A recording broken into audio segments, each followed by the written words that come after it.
كأنها كانت تنظر إلى العالم بهذه النظرة. لطيف، لكنها كانت تنظر وطنا آخر أي سماويا.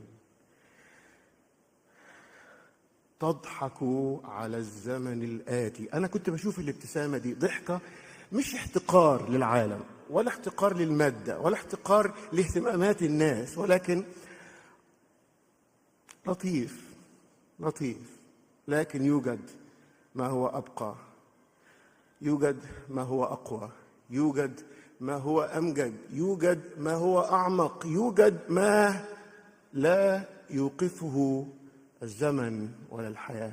كانوا في عبرانيين 11 يقول يبتغون وطنا أفضل، ليس لأن هذا الوطن سيء ولكن أفضل.